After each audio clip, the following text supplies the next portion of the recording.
Hoy comenzamos una nueva serie basada en la primera epístola a Timoteo. Así que vaya por favor buscando la primera epístola a Timoteo. Hoy mi deseo es hacer un vistazo panorámico por encima de todo el libro. Vamos a recorrerlo para poder conocer por qué Pablo escribió esta epístola. Y luego vamos a centrarnos en el capítulo 1, versículo 1 y 2, que es la introducción de esta carta, el saludo que hace Pablo al escribir esta carta. Y es que no se nos debe olvidar eso, es una carta lo que tenemos acá.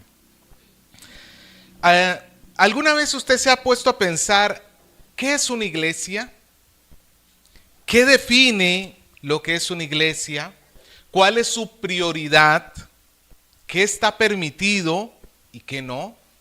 ¿Quién determina o cómo determinamos qué debe hacer una iglesia? ¿Cómo deben ser sus líderes o la relación que tiene la iglesia con el Estado?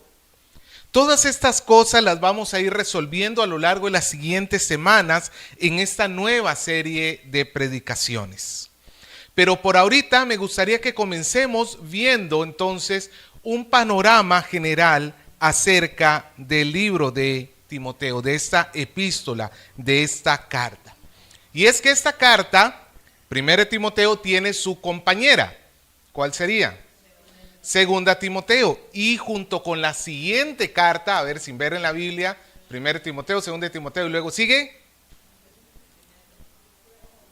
No, ese es antes, Tesalonicenses es antes. No, uy, ay, hace daño ver la Biblia en el celular, de verdad. Hace daño ver la Biblia en el celular. No, Tito. Ah, sí, claro, ahora todo el mundo se acordó. Está dejando que otro lo dijera, para que no verse usted como el sabelotodo, claro. Estas tres cartas, 1 Timoteo, 2 Timoteo y Tito, son conocidas como las cartas pastorales, porque son dirigidas de Pablo hacia un individuo en concreto, no hacia toda la iglesia, sino hacia un individuo. En el caso de las dos primeras, obviamente es a Timoteo, y en la tercera carta a Tito. Se estima que se escribió entre el año 62 al 64 después de Cristo, después de que Pablo fuera liberado de su cárcel romana. ¿Qué fue lo que sucedió? Ya para ir entrando en contexto.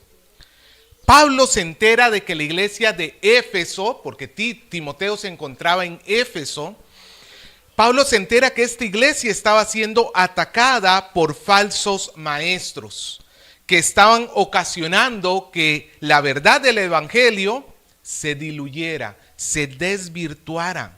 Así que Pablo pide que se quede este joven pastor llamado Timoteo, y él tiene el encargo de poder enderezar el camino de esta iglesia. Así que esta carta que tenemos acá es una guía para Timoteo, escrita por Pablo, de cómo tiene que vivir la iglesia del Señor conforme a la sana doctrina. Mira conmigo el capítulo 1, versículo 3. Hoy vamos a saltar por varios pasajes a lo largo de toda la carta.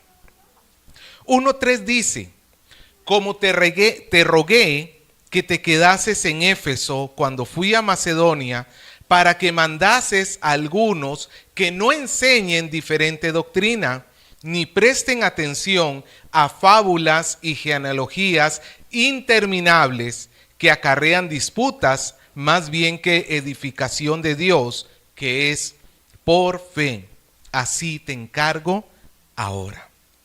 Al parecer, en Éfeso había una mezcla de legalismo judío y de especulaciones filosóficas y fantasiosas que estaban llevando a la iglesia a cometer todo tipo de errores doctrinales. Esto lo vamos a ver a fondo las próximas semanas.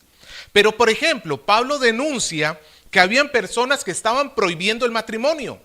Le decían, dentro de la iglesia se estaba enseñando esto: no te cases porque es pecado. posiblemente en un intento de ascetismo. Para el que no sabe, ascetismo es creer que uno puede llegar a ser santo por medio de la aflicción del cuerpo. ¿Tú has visto esas personas que se flagelan y se golpean para que con eso van a expiar sus culpas? Eso es ascetismo. Y el decir que entregar o experimentar placeres de la carne, como es dentro de la relación matrimonial, el acto sexual, y eso llamarlo como pecado, eso también es ascetismo. O también habían personas que estaban enseñando que no se tenían que comer ciertas cosas, o tratando de hacer de que esta iglesia volviera a aquellos rudimentos de la ley judía. Estas enseñanzas estaban en una clara oposición al evangelio de nuestro Señor Jesucristo y por tanto constituían un peligro, porque la iglesia comienza a separarse de la verdad, comienza a separarse de Jesús y de su palabra. Así que Timoteo tiene que tomar cartas en el asunto. Pablo enseña a Timoteo, y en el primer capítulo son instrucciones directamente para Timoteo. Pablo le enseña y le recuerda a Timoteo que él debe velar porque la verdad del Rey Jesús se mantenga dentro de la congregación. A la vez que él mismo tiene que cuidarse de no caer en estas cuestiones inútiles. No vaya a ser que Timoteo, que tenga que tiene que arreglar la situación, termine enredándose en este tipo de cosas que no edifican para nada. En esta epístola queda totalmente claro que la verdad y la santidad están íntimamente relacionadas. De tal manera que donde quiera que haya mentira, el fruto inevitable de la mentira es el pecado. Así que Timoteo va a tener que tener dos frentes que va a tener que cuidar. Por un lado, la doctrina, la verdad, y por el otro lado, el testimonio de vida, la santidad. Así que Pablo le dice, revisemos el versículo 19 del capítulo 1. Pablo le dice a Timoteo, manteniendo la fe, la doctrina, la buena doctrina, ¿y qué más? Y la buena conciencia, un buen actuar, que Timoteo tiene que cuidarse de que él está haciendo lo que es correcto delante de Dios. Así que a lo largo de toda esta carta, amados hermanos, vamos a tener estos dos temas, verdad y santidad. No podemos caminar en santidad sin verdad. Y si estamos en la verdad, ¿cómo se va a manifestar? En santidad. Van los dos de la mano. A partir del capítulo 2, Pablo ahora sí pasa a dar instrucciones para la congregación en general, que Timoteo tiene que administrar. En primer lugar, la iglesia debe ser el lugar donde, conforme dice el capítulo 2, versículo 8, ¿qué tiene que hacer la iglesia? Revise por favor. ¿Qué quiere Pablo? Que la iglesia sea un lugar de oración, pero un lugar donde se ore a Dios de una manera en específico, levantando manos santas. Y no es que la instrucción sea que la oración tiene que ser con las manos levantadas, sino que el punto acá es la santidad de los que están orando, que no haya ni iras ni contiendas. ¿Qué está sucediendo en Éfeso? Justamente eso, que está habiendo rencillas, problemas y divisiones dentro de la iglesia. Recuerde esto, si falta la verdad, comienza el pecado. Y una de las manifestaciones de ese pecado eran estas iras y rencillas, contiendas dentro de la congregación. La iglesia debe reunirse y orar, pero debe orar unida en santidad. Y debe orar también por las autoridades. Éfeso era una ciudad con una gran influencia grecorromana y por tanto era pagana en sí mismo. Es más, en Éfeso se encontraba uno de las 7 maravillas del mundo antiguo, que era justamente el templo de Artemisa, una diosa griega. Y este era un centro de adoración pagano, y aparte de eso, Éfeso era un centro comercial muy grande, se movía mucho comercio. Las autoridades no siempre iban a hacer lo que es correcto. Es más, el comportamiento de las autoridades muchas veces va a ser en contra de lo que la iglesia cree y lo que es un comportamiento justo y recto. Pero aún así, a pesar de la maldad de las autoridades, Pablo le pide a Timoteo que se ore por las autoridades que tenemos. Porque a través de ellos es que llega la paz. Sus buenas decisiones van a traer paz a la ciudad. Sus malas decisiones, todo lo contrario. Y es que el punto es que no solamente es paz por la paz, sino que al tener paz, el evangelio puede crecer de una manera más rápida. Cuando hay persecución, es más costoso poder llevar el evangelio a otras personas, pero en un ambiente de paz facilita la labor del evangelio. Así que Pablo le pide a Timoteo que se ore para que haya paz, para que el evangelio crezca en la ciudad. Pero en lugar de mostrar un carácter piadoso, las personas de la iglesia de Éfeso, de la iglesia en Éfeso, estaban mostrando, los hombres, iras y contiendas, como hemos dicho.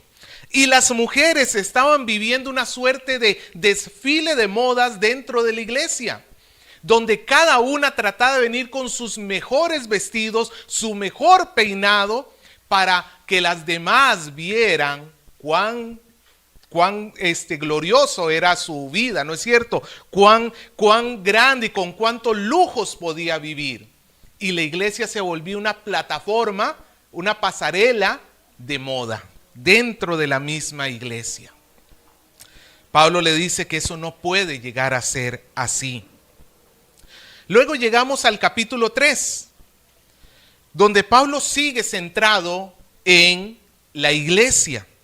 Y ahora Pablo le va a empezar a explicar a Timoteo cómo deben ser los verdaderos líderes que tenga una iglesia. Las personas que sirven no puede ser cualquier persona, tiene que tener características específicas. Así que Pablo le da por un lado una lista de virtudes que Pablo tiene que buscar en los obispos, que son los supervisores, aquellos que tienen la principal responsabilidad sobre la iglesia, especialmente la enseñanza de la palabra. Y por el otro lado, sobre los diáconos. Los diáconos son los servidores que ayudan a los obispos a cumplir su labor. Y la pregunta es, ¿quiénes deben ocupar estos importantes cargos? Y la respuesta de Pablo sería, solo las personas que exhiban una excelencia moral.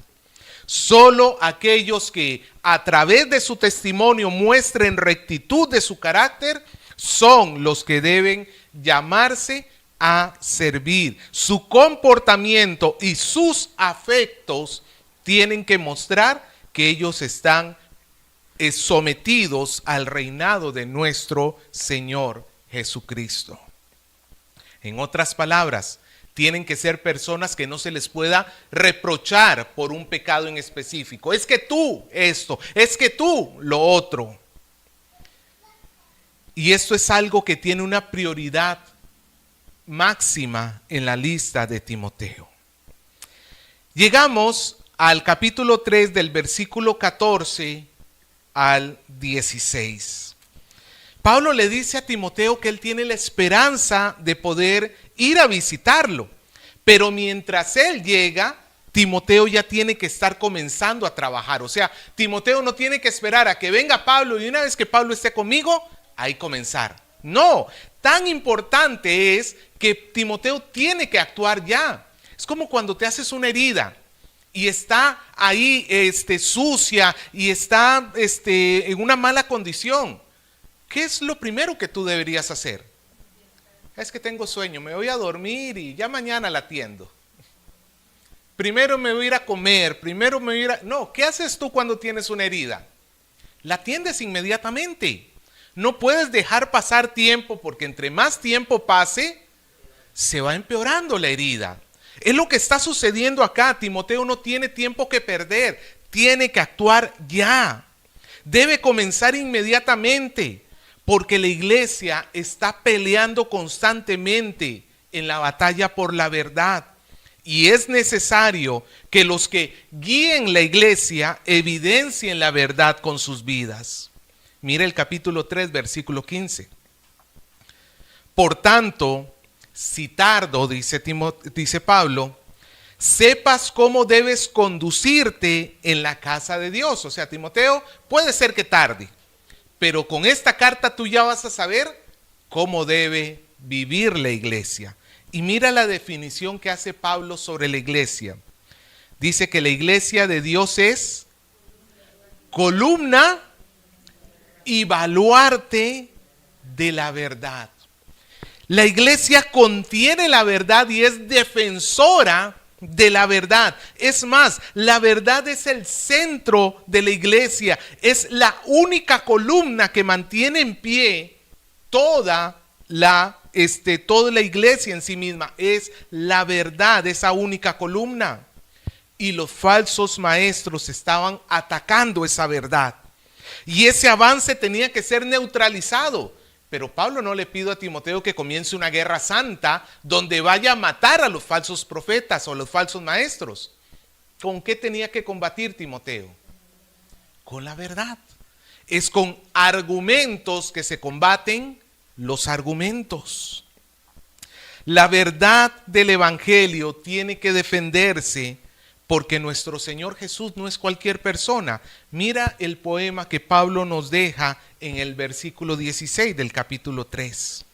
Hablando sobre Jesús, dice que Él es Dios manifestado en carne, justificado en espíritu, visto por los ángeles, predicado a los gentiles, creído en el mundo, recibido arriba en gloria. Pero la herejía va a formar parte de algunos y en el capítulo 4 Pablo anticipa que muchos van a terminar creyendo en este tipo de espíritus engañadores y estas doctrinas de demonios. Pero Timoteo tiene que perseverar en la fe y la buena obra que ha recibido. A pesar que todo esto le vaya a traer sufrimientos. Timoteo era un pastor relativamente joven y va a tener que enfrentar un liderazgo que posiblemente son personas mucho mayores que él. Pero Timoteo tiene que saber que su autoridad no depende de su edad. La autoridad de Timoteo depende del llamado que Dios le ha dado y que se manifiesta en una vida llena de amor, de espíritu, fe y pureza, como le dice Pablo en el versículo 12. Son los frutos, la virtud que Timoteo exhibe, lo que garantiza o valida la autoridad que él tiene como pastor en esa iglesia. Aunque Timoteo no tenía que confiarse de él mismo. Timoteo tiene que saber que él es frágil y que si él no se cuida, puede terminar cayendo. Tiene que tener pasión por la verdad, pero no puede confiarse de sí mismo. En el capítulo 5, Timoteo debe poner en orden la iglesia, pero sin olvidar que son sus hermanos y hermanas en Cristo a quienes va a corregir. Por tanto, Pablo le pide que ponga disciplina, pero que esa disciplina vaya acompañada de amor. Es necesario, por ejemplo, que ponga en orden las viudas. Sucedía que la iglesia tenía un programa para sostener a las viudas. Y eso era muy bueno, ya lo hemos visto que en tiempos anteriores era muy necesario. Pero ¿qué sucedía? Había algunas viudas dentro de Éfeso, no todas, pero algunas, donde iban, se cobraban a la iglesia su manutención, su sustento, y luego salían con ese dinero a gastárselo teniendo relaciones sexuales casuales por ahí. En otras palabras, no trabajaban, vivían de la iglesia y su vida era para gastársela en sus placeres desordenados. Por el otro lado, habían varones en la iglesia de Éfeso que parece que estaban teniendo problemas con la bebida, que estaban emborrachándose. Y por otro lado estaban los esclavos, que ellos estaban siendo mal su servicio, su trabajo. Ellos estaban actuando de una manera negligente, lo que causaba que sus amos, si no eran cristianos, blasfemaran el nombre de Jesús. Es como cuando tu jefe sabe que eres cristiano, pero tú no eres responsable. ¿Qué termina diciendo tu jefe sobre el cristianismo? Eso mismo estaba sucediendo. O peor aún, si el jefe, el amo, era cristiano, los esclavos se aprovechaban de la fe del amo para hacer lo que les daba la gana, porque el hermanito me tiene que amar. El hermanito me tiene que aguantar a como soy. Pablo comienza a pedirle a Timoteo que ponga en orden todas estas áreas de la vida. Y terminamos con el capítulo 6, donde Pablo le advierte a Timoteo que el comportamiento de las personas de la iglesia se evidencia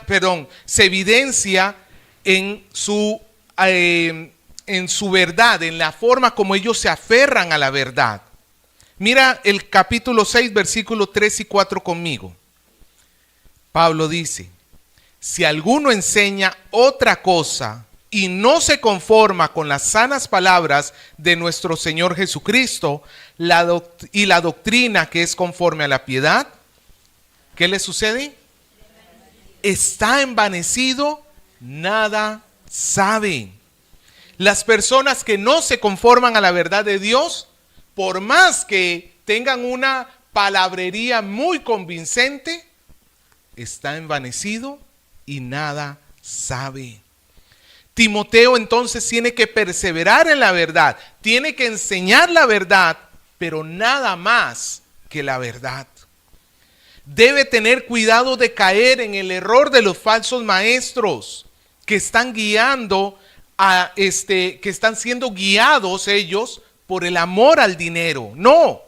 En lugar de esto, Pablo le enseña a Timoteo que él tiene que aprender a estar contento, como dice el versículo 8, teniendo sustento y abrigo. Mira conmigo el versículo del 6 al 8.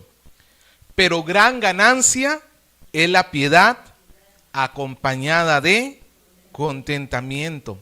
Porque nada hemos traído a este mundo y sin duda nada podemos sacar de él.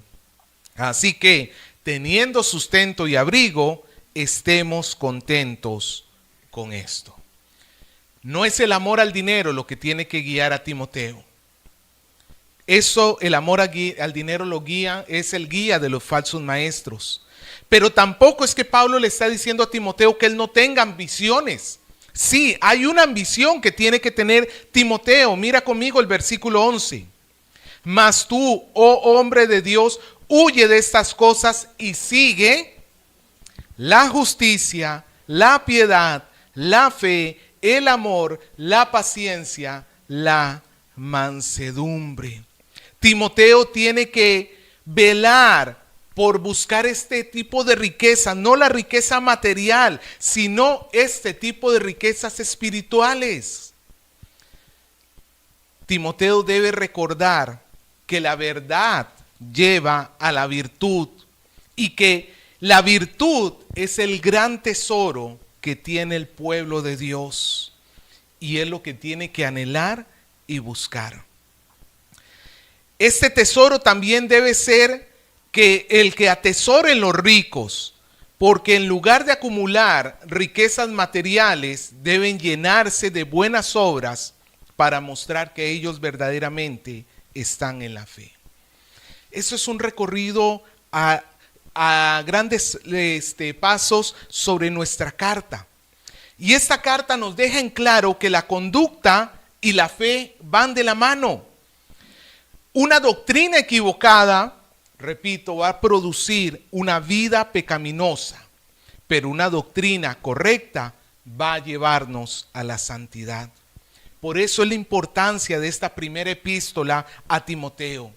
Como pastor de la iglesia, Timoteo debe recordar que Jesús le ha dado autoridad a él como pastor para denunciar la mentira. Timoteo no tiene que quedarse inmóvil ante la mentira y tiene que buscar personas de carácter y moral excelentes para que lideren la iglesia mientras todos cuidan de que la iglesia no se aparte de la verdad. Si lo que cree la iglesia condiciona lo que vive la iglesia, esta carta es importante para nosotros, porque nosotros somos una iglesia que va a depender de nuestras doctrinas en nuestro corazón para mostrar el camino que vamos nosotros a seguir. La iglesia es el lugar donde la verdad se evidencia por medio de la santidad. Quienes buscan servir con amor a su prójimo, porque esto es reconocer verdaderamente el señorío de nuestro Señor Jesucristo. Recuerda esto, la iglesia es columna y baluarte de la verdad. Bien, habiendo visto rápidamente el tema principal de Timoteo, me gustaría que retrocedamos ahora sí al versículo 1 y 2 del capítulo 1 y vamos a dar lectura. Nuestra hermana Gloria nos va a ayudar con la lectura de esta sección. Primero de Timoteo del 1 al 2. Pablo, apóstol de Jesucristo por mandato de Dios nuestro Salvador y del Señor Jesucristo nuestra esperanza.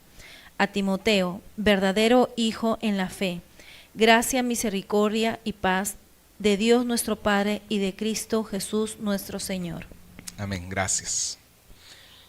Esta es una carta y por tanto Pablo la comienza como comenzaban las cartas en la antigüedad. En la antigüedad comenzaba primero el emisor, Pablo se presenta a sí mismo y luego marcaba el destinatario, Pablo a Timoteo. Y esto se acompañaba con algún tipo de saludo o bendición. Primero, Pablo, ¿cómo se presenta a sí mismo? Apóstol de Jesucristo por mandato de Dios nuestro Salvador y del Señor Jesucristo nuestra esperanza. Pablo dice, y le dice a Timoteo, obviamente Timoteo sabe que Pablo es apóstol. Timoteo, como lo vamos a ver un poco más adelante, él se convirtió en el primer viaje misionero de Pablo. Timoteo acompañó a Pablo en viajes misioneros. Él sabe quién es Pablo. Pero la iglesia de Éfeso tiene que recordar que las instrucciones que está dándole Pablo a Timoteo no son instrucciones como de un amigo hacia otro amigo. Mira que te recomiendo que hagas tal cosa. No, son las instrucciones de un apóstol.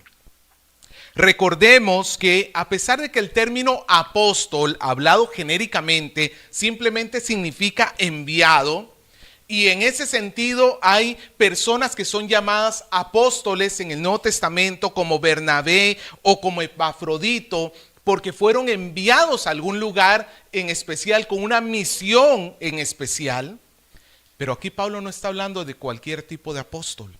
Pablo está refiriéndose a los apóstoles de nuestro Señor Jesucristo, a un grupo muy reducido de personas que llevaron este título de apóstoles. Pregunta de examen, ¿cuántas personas en toda la historia han llevado título de apóstol? ¿Cuántos? ¿Ah? ¿11? ¿12? ¿13? 14. Los 12 apóstoles, que incluye a Judas, son 12. Luego, ¿quién reemplazó a Judas? Matías, 13. Y finalmente, Pablo, 14. Y tenemos que tener en cuenta de que cuando Pablo muestra o saca a relucir acá su apostolado, es porque lo que él va a decir es algo que norma la iglesia, no solamente de Éfeso, norma todas las iglesias. Es algo, la palabra nos dice que nosotros, la iglesia, está fundada en la enseñanza de los apóstoles, siendo Cristo la roca principal, la piedra principal del ángulo. Pero es sobre las enseñanzas que Dios autorizó, Jesús autorizó a estos hombres traer, es que la iglesia se forma. Y nosotros tenemos que prestar atención. Timoteo tenía que prestar esa atención porque es Pablo en su autoridad apostólica. Ahora, Pablo dice que ese apostolado él no se lo impuso a sí mismo. ¿Quién lo puso como apóstol? Por mandato de Dios y del Señor Jesucristo. Él no se puso, no es como ahora tenemos una retaíra de apóstoles, pero no son de Jesús, son del Espíritu Santo. Eso no se menciona en ningún lado en la Escritura, pero ellos son apóstoles del Espíritu Santo. No existe tal cosa. Pablo dice que él es apóstol de Dios, llamado por Dios y llamado por el Señor Jesucristo. Ahora, me llama la atención porque Pablo define o da una característica propia de cada uno. Al Padre, a Dios, lo llama nuestro Salvador. Y es curioso porque normalmente en la Biblia nosotros encontramos el título de Salvador más ligado a Jesús que al Padre. Pero aunque sea más común encontrarlo al otro lado, no significa que el Padre no sea nuestro Salvador. Claro que lo es. Esta semana escuchaba una predicación de alguien que decía, el problema es que muchas veces cuando pensamos en la Trinidad, pensamos que de repente cada uno está actuando por un lado separado. Y no, toda obra de una persona en la Trinidad, del Padre, el Hijo, el Espíritu Santo, va a involucrar necesariamente a las otras dos personas de la Trinidad, porque es un solo Dios. Si Jesús es nuestro Salvador es porque el Padre es nuestro Salvador y porque el Espíritu es Salvador. Si en este caso los tres tienen una participación, es cierto que lo que hace cada persona de la Trinidad es específico.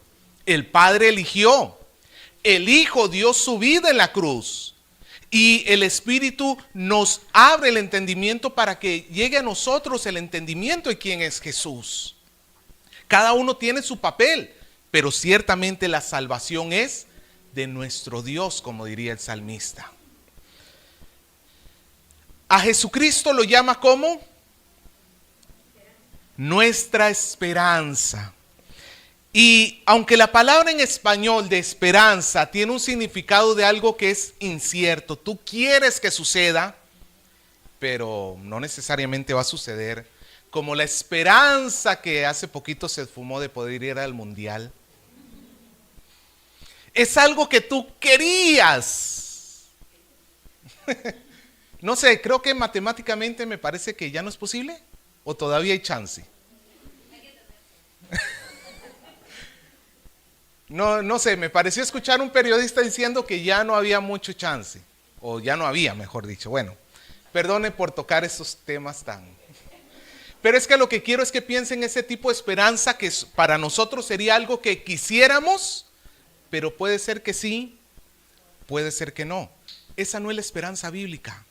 La esperanza bíblica es la certeza de lo que estamos esperando. Es ver hacia el futuro y estar seguro que lo que Dios ha prometido, eso va a llegar a nosotros. Esa es nuestra esperanza. Entonces, mientras que la salvación que menciona Pablo, Dios nuestro Salvador, mira hacia el pasado, hacia lo que ya hizo nuestro Dios para salvarnos, elegirnos, mandar a nuestro Señor Jesucristo, que Él muere en una cruz para el perdón de nuestros pecados, resucitarlo en gloria y tenerlo a la diestra de suya como mediador nuestro. Eso mira hacia el pasado, la esperanza mira hacia el futuro, hacia lo que nosotros esperamos todavía que se tiene que consumar en nosotros, hacia esa salvación perfecta que nosotros esperamos que un día suceda en nuestra vida. Y nosotros vivimos en medio de estos dos grandes eventos, de la salvación pasada y de la esperanza de la salvación futura. Y en medio de este tiempo en que nosotros vivimos, tenemos que aprender a ser una iglesia que glorifique a nuestro Señor y Salvador. La introducción de Pablo no son palabras bonitas porque sí, tienen sentido. Y Pablo le escribe, versículo 2, a Timoteo. ¿Y cómo describe a Timoteo? Verdadero hijo en la fe. Y esta expresión no solamente significa que Pablo sabía que Timoteo era hijo de Dios. Acá el término hijo no es tanto Timoteo hijo de Dios como tú eres hijo de Dios, no es cierto, porque somos creyentes, somos hijos de Dios. Sino que Pablo está hablando de una relación entre él y Timoteo. Es como decir, mi verdadero hijo. Aunque no era que fuera su hijo. No es que Timoteo haya nacido de las entrañas de Pablo, si se quisiera ver así. No es que tenga una relación sanguínea, pero sí espiritual. Timoteo creció en un hogar mixto, por decirlo así. Su madre era judía, su padre era griego. Y su madre y su abuela le enseñaron las escrituras desde que él estaba pequeño. Cuando Pablo llegó a su ciudad, Timoteo conoció al Señor y Timoteo a partir de ahí en adelante comenzó a ser discipulado por parte de Pablo. Pablo tenía una relación muy especial con este jovencito. Jovencito, posiblemente tipo, cuando se convirtió tipo 25 años y para este momento quizás tipo 40, más o menos, para que tenga una idea. Porque digo jovencito, de repente usted está pensando en, exactamente, no, ya era, pero para los estándares, los pastores en ese tiempo, bueno, hasta ahorita, usualmente son personas mayores, ¿no es cierto? En este caso no, Timoteo había sido una persona muy joven.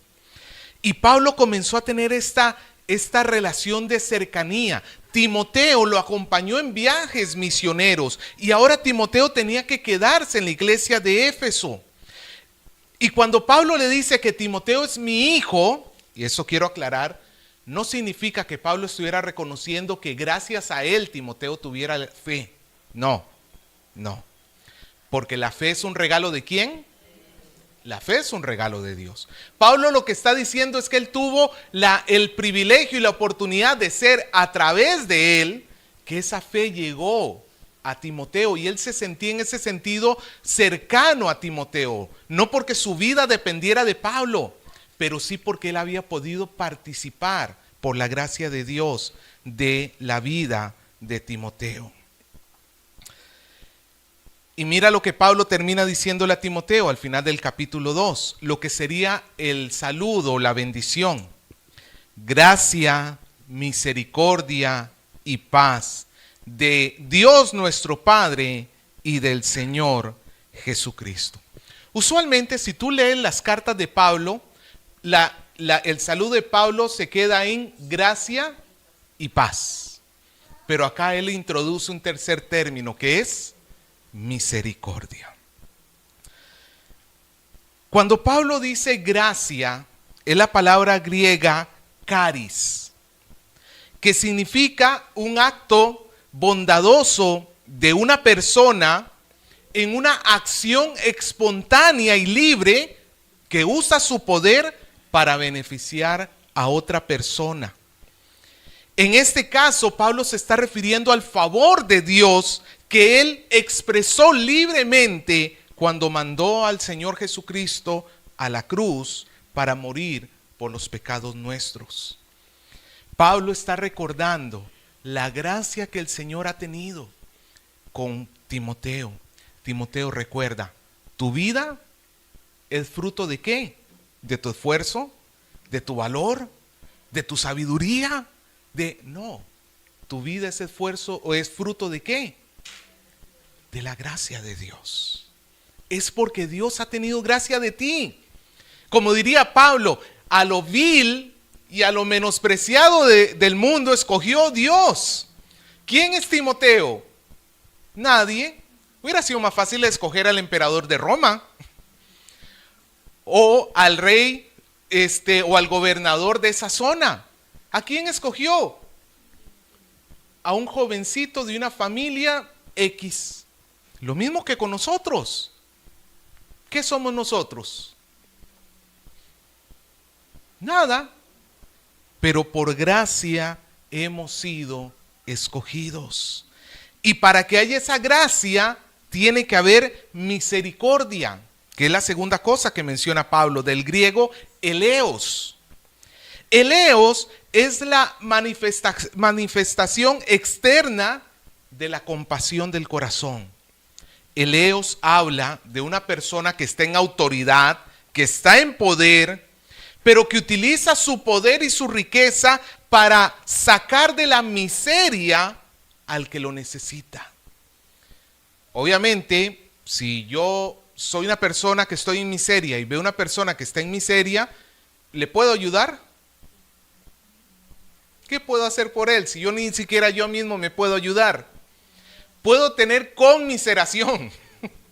Puedo saber que él es tan miserable como yo.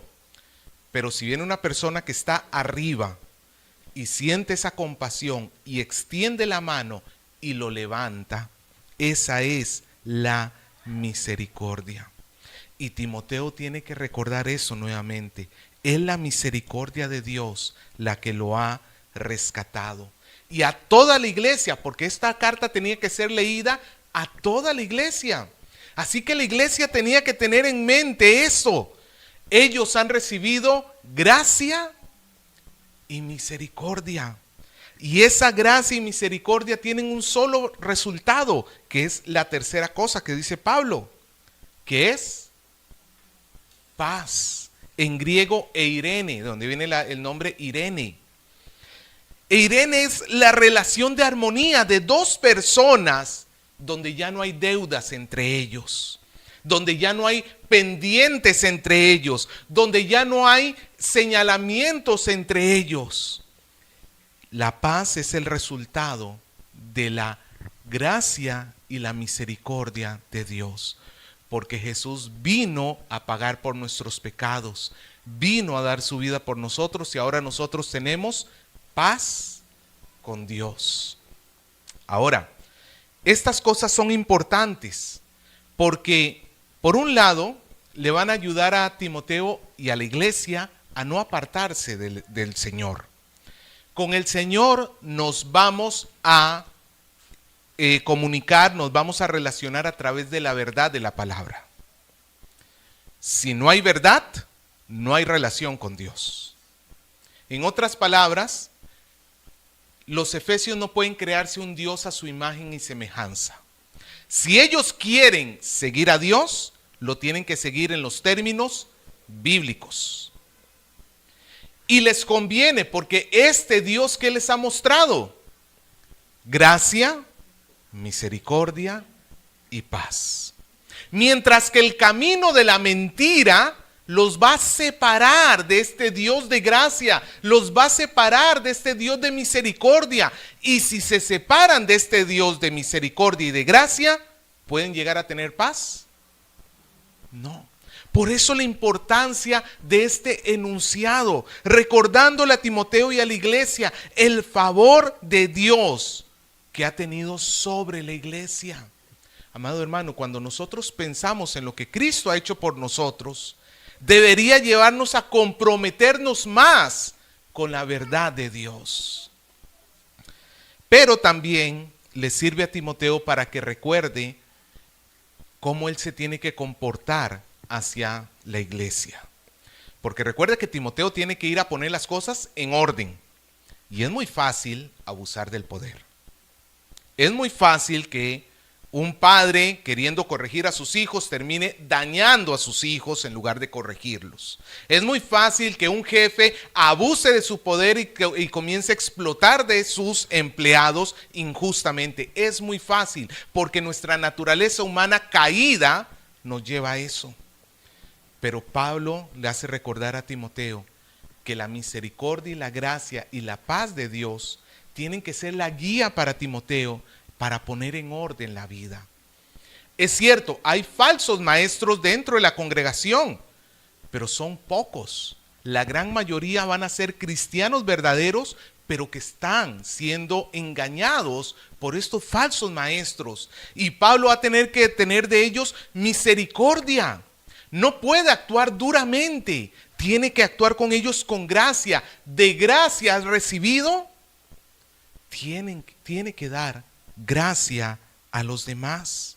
Y es más, aún con los falsos maestros, al llamarles la atención, como vamos a ver la próxima semana, Pablo diría, si les digo que les llame la atención, es porque es por amor.